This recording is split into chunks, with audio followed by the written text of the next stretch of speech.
Hello students, so in today's lecture I am going to continue with C tokens. So again, lot of theories. So what exactly the C tokens are? You can see some points over here about C tokens. Whenever we write a program and compiler is compiling the program, what exactly is being done?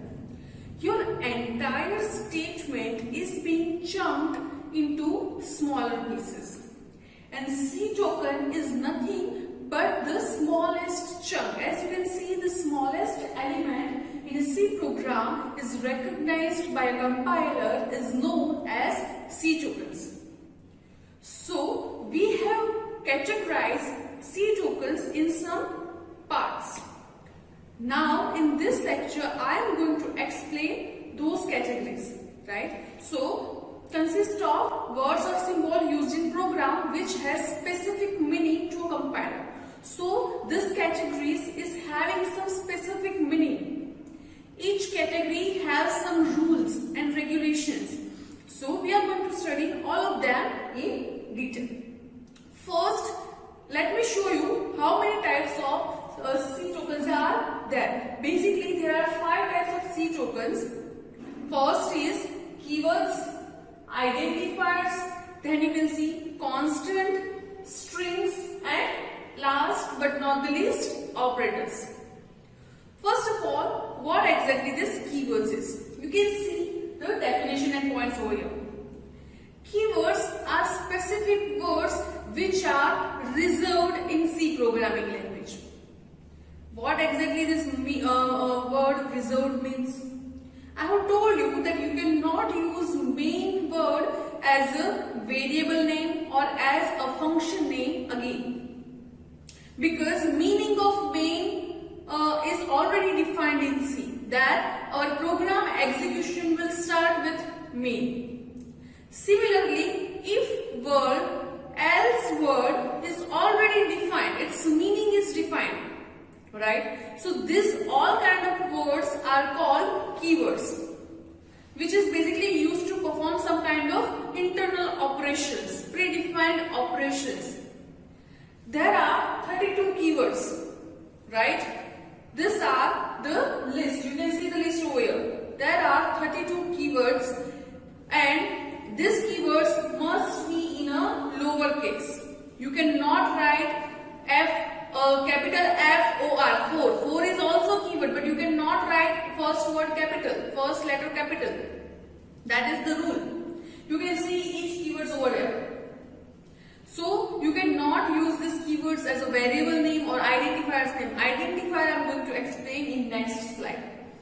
Now, what exactly this second token category identifier means, right? So if I am writing int space a and semicolon, that means int is a data type which is keyword, which is having some predefined meaning, and a is identifier which will be used to identify some kind of variable. And identifier can be declared as any name that is convenient to a user. So words used to identify values stored in a variable or a function name are called identifier, it must be unique in a program. So suppose you have defined int a one time, then in some lines after you cannot use int a or float a or something. A must be unique. You can try it in your program defining same variable name twice or thrice. You will see that you will encounter an error. So as you can see, suppose I am declaring a variable using int, float, char, something like that, and after that I am writing identifier. So this part is called keywords and the next part is called identifier. So this is all about keywords and identifier, right? Now here you can see the list. In this list I have shown you that which identifier is valid and which are invalid identifiers, because there are set of rules that must be considered while giving name to a variable, like while defining the identifier. Here now you can see the rules which are used to give names to identifier. First rule is identifier can contain any alphabetic character or any numeric character, that is capital A to Z, small a to Z or 0 to 9. But it can contain only one symbol, that is underscore symbol. Except underscore, you cannot use any other symbol as the name of identifier. You can use student underscore name. You can use say number 1, num1, n1, a1, something like that. Second most important rule is the first letter of identifier must be underscore or alphabetic character. So you can write something as underscore student name, underscore say PPS, underscore 1 PPS, but first letter can, or simply PPS1, N1, M1, right? So you can use alphabetic character regardless of its case, uppercase or lowercase, or you can also use underscore, but you cannot use number as a first place. So this is one of the most important rule to define identifier. Then you cannot use keywords like int, y, etc. as identifier. So you cannot write int space int. I'm thinking that I want to give my variable name as int. You cannot use this. You cannot use any of the keyword as variable name or as an identifier. And that's why I have told you that you cannot use main again.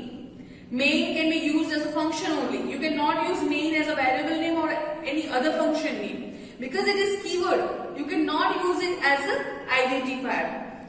Only first 31 characters are significant, right? So whenever you are giving a name, only 31st characters are significant. It must not contain white space. So you can just try doing this rules.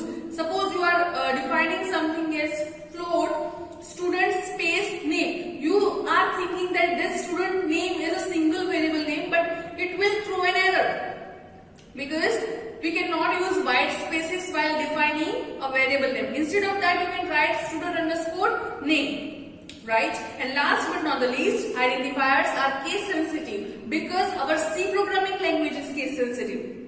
So capital ABC and small ABC both can be used as an identifier, because the cases are different, right? One is in small case, other is in uppercase. Now you can see constant. As the name suggests, constant are the variables which is having fixed value throughout the program. So as you can see, the point fixed values in a program, its value remains same during the entire execution of the program. And suppose you want to define some value as a constant, then you have to put const keyword. I'm using this word keyword because the meaning of const, C-O-N-S-T, is already defined, predefined, and it is included in our 32 keywords. So you can use const keyword before the data type, then after you can use data type, then the variable name, and then you can assign the value.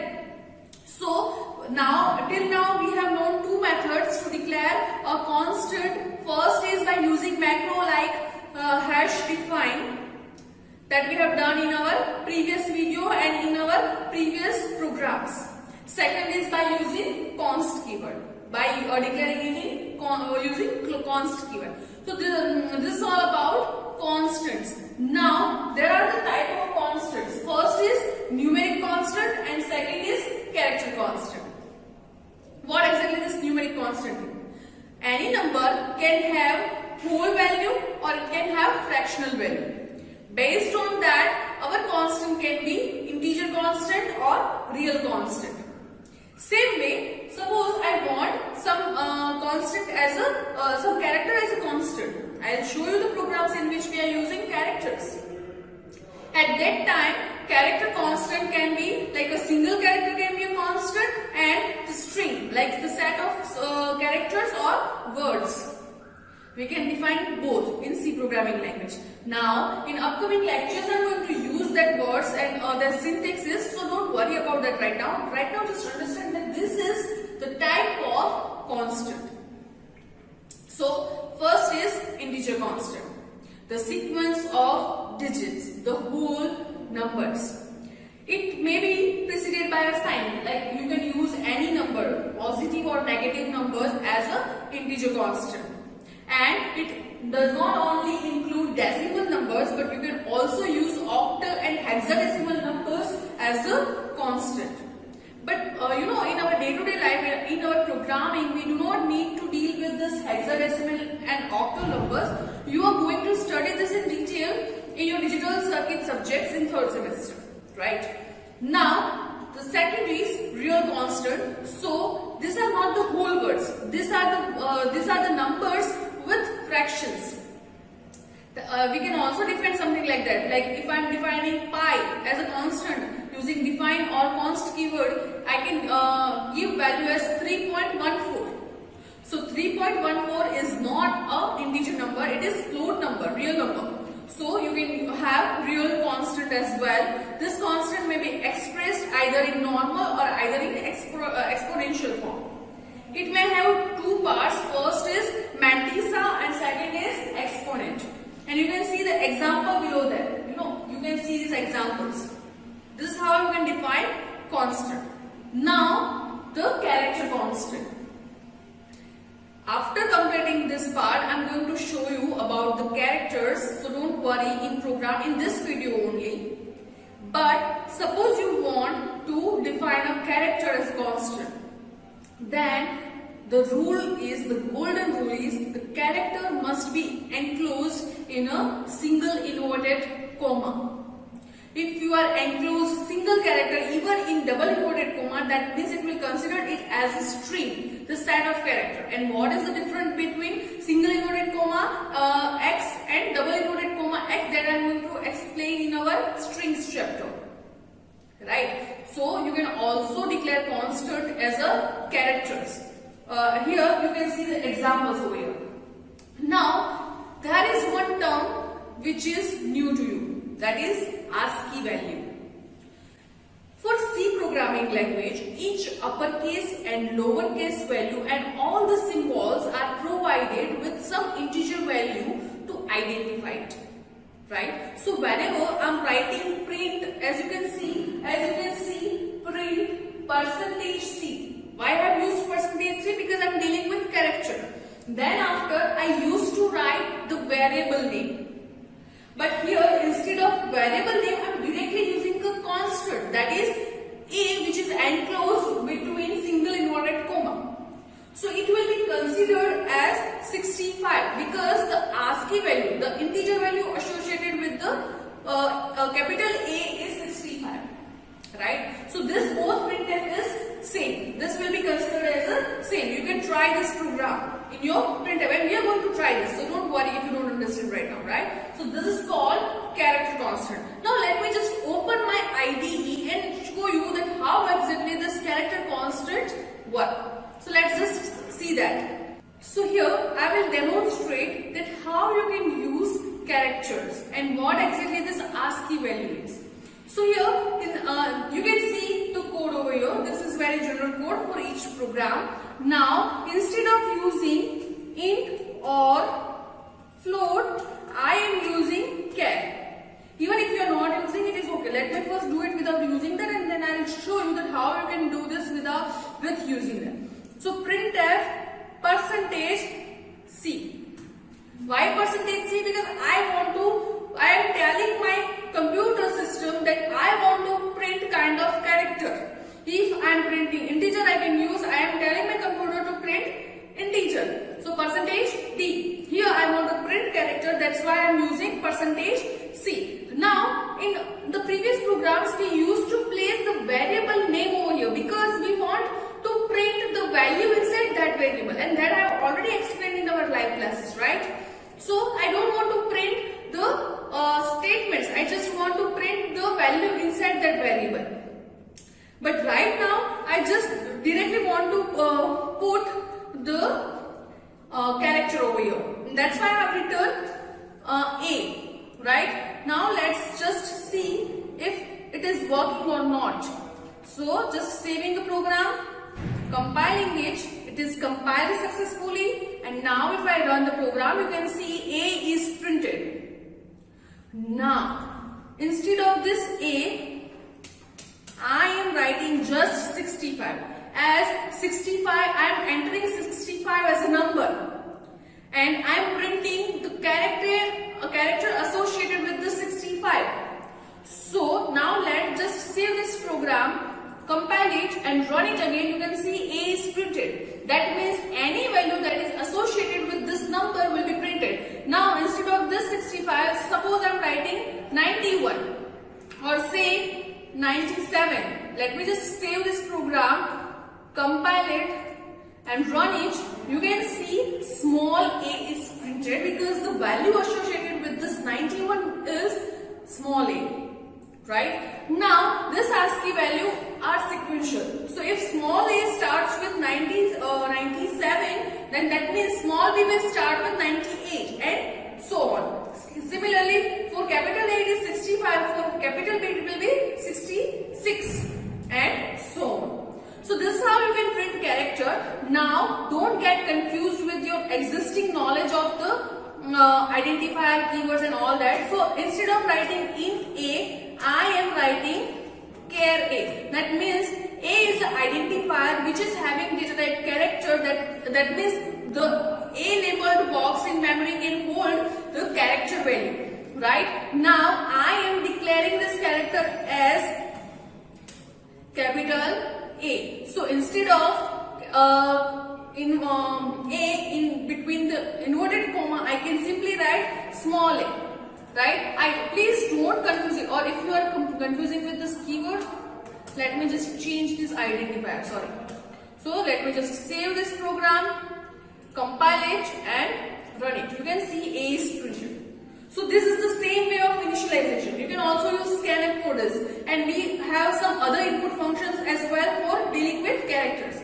If you don't understand this right now, don't worry. Whenever we are practicing this in our actual program, you will be habituated with this. So this is all about the character constant. Now let us just continue with our PowerPoint presentation. Right? Okay. So our next topic is backslash characters. We all have used slash and in our program, and you know that whenever you want to print something in new line, then you can use slash n. But slash n is not only the backslash character. There exists some other backslash character that you can also use. You can use, say, this slash t for giving tags. You can use slash 0 as a null string. Null string we are going to study in strings. Then double quotes, single quotes, etc. Right? Because sometimes it may happen that you want to print double quote. We used to enclose the statement in double quotes in printf. Right? What if you want to print double quote itself? How will you tell computer that you want to print double quote? It is not for the completion or starting of any quotations. So at that time you can use this kind of symbols. So you have to remember the symbols, and if you don't understand, you can just use this symbol in some random printf function, and you will see that what exactly the output will be. Right? So you can use that. Second thing that you can learn is trigraph characters. This is the list of trigraph character. Now what exactly this trigraph character is? There are some keyboards.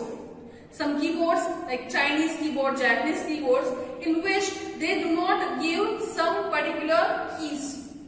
So whatever keyboard you are seeing is not the universal keyboard. Like it may happen that in some other country it may differ, right, according to that country's law. So if some particular key is not available in your keyboard but you want to use that, at that time you can use this 3 sequence of character in place of that key. So you have to remember this. In general we do not use trigraph characters, but this is for the sake of your information and learning. You can learn this and have some extra knowledge. So some keyboards do not support all the characters in C. So to use this non-supported characters in the program, C has a special facility called trigraph sequence, which starts with the question mark. The trigraph sequence is a combination of 3 characters that will available in all keyboards. So this combination of 3 characters are available in each universal keyboard.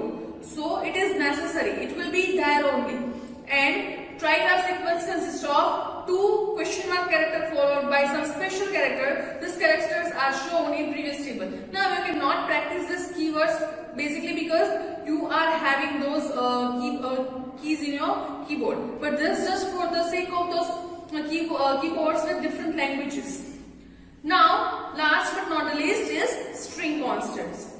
As I told you that instead of x or instead of suppose k, I want to give a constant name as Komal, K-O-M-A-L, which is sequence of character, which is called word. So suppose I want to give constant value to a word, give constant value to the variable in form of word, then I can use string. For strings we have a different chapter itself. So don't worry, right now just understand that this kind of thing is happening in C. Right? So this is all about C tokens. Last but not the least is operators. What exactly the operator is? Suppose I have written A plus B. That means A is called operand, plus is called operator, and B is called operand. Right? If I am using C equal to A plus B, that means C, A and B are called operands, plus and equal to are called operator, right? And this entire thing of mixing of operands and operator is called expression. You can see the definition over here. An operator is a symbol which helps the user to command the computer to do certain mathematical and logical manipulation. So with help of operator you can do this mathematical functions like plus, addition, subtraction, multiplication and division. Operands are the variable or expression which are used along with the operator to evaluate the expressions. So operator alone is not useful. You have to use operand with that. You cannot do anything without A and D, right? And last but not least, the combination of operand and operators is called expressions. So you all know this. For example, A equal to B plus C, as I have already given, this is the same example, same kind of example, right? Now, one last important thing is the operators can be of 2 types. The operators which need at least 2 variables are called binary operator. You cannot add any number with single number. You can say, ma'am, I can add A plus 1. But here A is operand and 1 is also kind of a constant, right? So you cannot add with single operand or without any constant. So plus, like addition, subtraction, multiplication, division, they needs say 2 operators, binary operator. Same way we can have unity operators as well. So you are writing minus 5, that means it will make the negative value of 5. You are complementing something, complement of A, that do not need another operator, another operand. So whatever that operation that can be performed using single operand only are called the unary operator. So this is the basic difference of unary and binary operator, and this is all about C tokens. Now in upcoming lectures I am going to explain these operators and